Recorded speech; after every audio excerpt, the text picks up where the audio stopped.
ರೇಣುಕಾಸ್ವಾಮಿ ಕೊಲೆ ಪ್ರಕರಣದ A1 ಪವಿತ್ರ ಗೌಡ ಪರಪ್ಪನ ಅಗ್ರಹಾರ ಜೈಲಿನಲ್ಲಿದ್ದಾರೆ. ಅವರಿಗೂ ಕೂಡ ಈಗಾಗಲೇ ರೆಗ್ಯುಲರ್ ಬೇಲ್ ಆಗಿದೆ.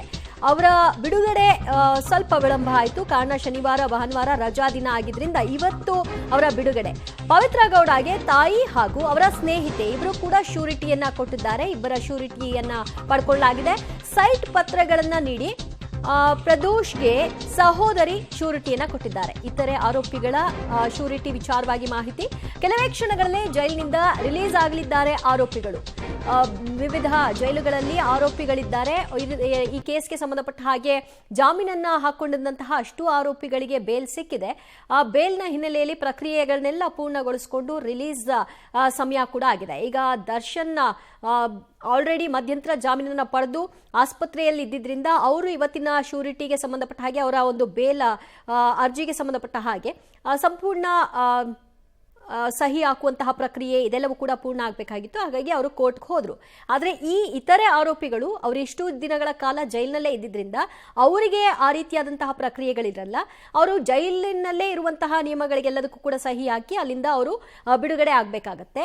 ಇಲ್ಲಿಯವರೆಗೂ ಈಗ ಅವರ ಶ್ಯೂರಿಟಿ ಅಥವಾ ಇನ್ನೊಂದು ಬಾಂಡ್ ಸಹಿ ಹಾಕೋದು ಇದೆಲ್ಲವೂ ಕೂಡ ಪೂರ್ಣ ಆಗಿದ್ರಿಂದ ಆ ಕಾಪಿಗಳು ಅವರ ಆದೇಶ ಕಾಪಿ ಅವರ ಜಾಮೀನು ಆದೇಶ ಪ್ರತಿಗಳು ಲಭ್ಯ ಆಗಿದೆ ಎಲ್ಲ ಜೈಲುಗಳಿಗೂ ಕೂಡ. ಹಾಗಾಗಿ ಆರೋಪಿಗಳು ರಿಲೀಸ್ ಆಗ್ತಾರೆ. ಈಗ A1 ಪವಿತ್ರ ಗೌಡ ಕೂಡ ರಿಲೀಸ್ ಆಗ್ತಾರೆ. ಇನ್ನೇನು ಕೆಲವೇ ಹೊತ್ತುಗಳಲ್ಲಿ ಪರಪ್ಪನ ಅಗ್ರಹಾರ ಜೈಲಿನಲ್ಲಿ ಪವಿತ್ರ ಗೌಡ ಇದ್ದಾರೆ. ಇತರೆ ಆರೋಪಿಗಳು ಪ್ರದೋಷ್ ಕೂಡ ಪರಪ್ಪನ ಅಗ್ರಹಾರ ಜೈಲಿನಲ್ಲೇ ಇರೋದು. ಅವರ ತಂದೆಯ ಅನಾರೋಗ್ಯ ಕಾರಣದಿಂದಾಗಿ ಅವರು ಇಲ್ಲೇ ಶಿಫ್ಟ್ ಅನ್ನ ಮಾಡಿಕೊಂಡಿದ್ರು.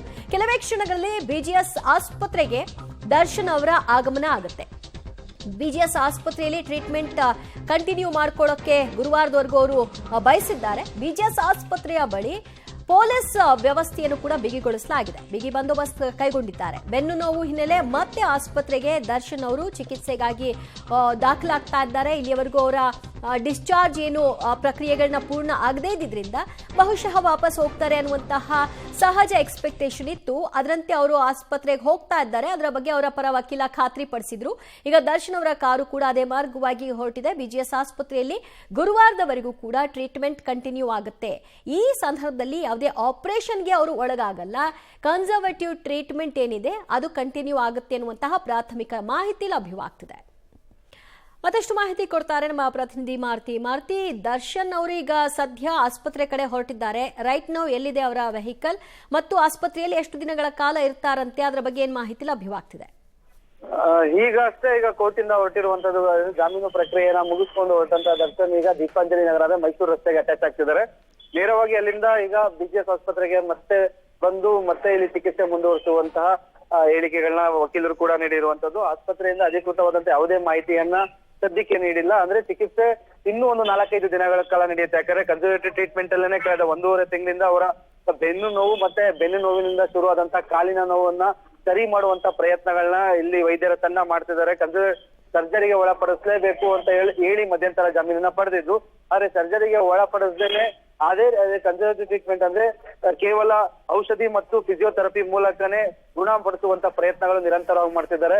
ಬೇರೆ ಸರ್ಜರಿ ಒಳಪಟ್ರೆ ಮುಂದೆ ಫ್ಯೂಚರ್ ಅಲ್ಲಿ ಪ್ರಾಬ್ಲಮ್ ಆಗುವಂತ ಸಾಧ್ಯತೆ ಇದೆ. ಅಂದ್ರೆ ಕಾಲಿನ ನಡಿಗೆಯಲ್ಲಿ ಬದಲಾವಣೆ ಆಗುವಂತದ್ದು ಮತ್ತೆ ಶೂಟಿಂಗ್ ಸಂದರ್ಭದಲ್ಲಿ ಹೇಗೆ ಇದು ಮಾಡ್ತಾರೋ ಆ ರೀತಿ ಮಾಡ್ಲಿಕ್ಕೆ ಆಗಲ್ಲ ಅನ್ನೋ ಕಾರಣಕ್ಕೆ ಸರ್ಜರಿಗೆ ಒಳಪಡದೇನೆ ಕನ್ಸರ್ವೇಟಿವ್ ಟ್ರೀಟ್ಮೆಂಟ್ ಮೂಲಕನೇ ಚಿಕಿತ್ಸೆ ಪಡೆಯೋದಕ್ಕೆ ದರ್ಶನ್ ನಿರ್ಧಾರ ಮಾಡಿರೋದ್ರಿಂದ ಅದೇ ರೀತಿಯ ಚಿಕಿತ್ಸೆನ ಆಸ್ಪತ್ರೆಯ ಸಿಬ್ಬಂದಿಗಳು ವೈದ್ಯರು ನೀಡ್ತಿರುವಂತದ್ದು.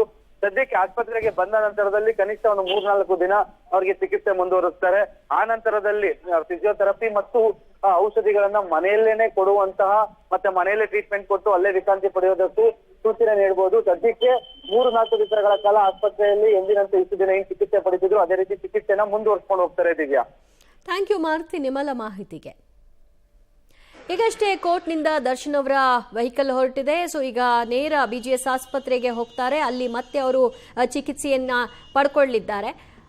ಈಗಾಗಲೇ ನಾಯಂಡಹಳ್ಳಿ ತಲುಪಿದೆ ಅವರ ವಾಹನ.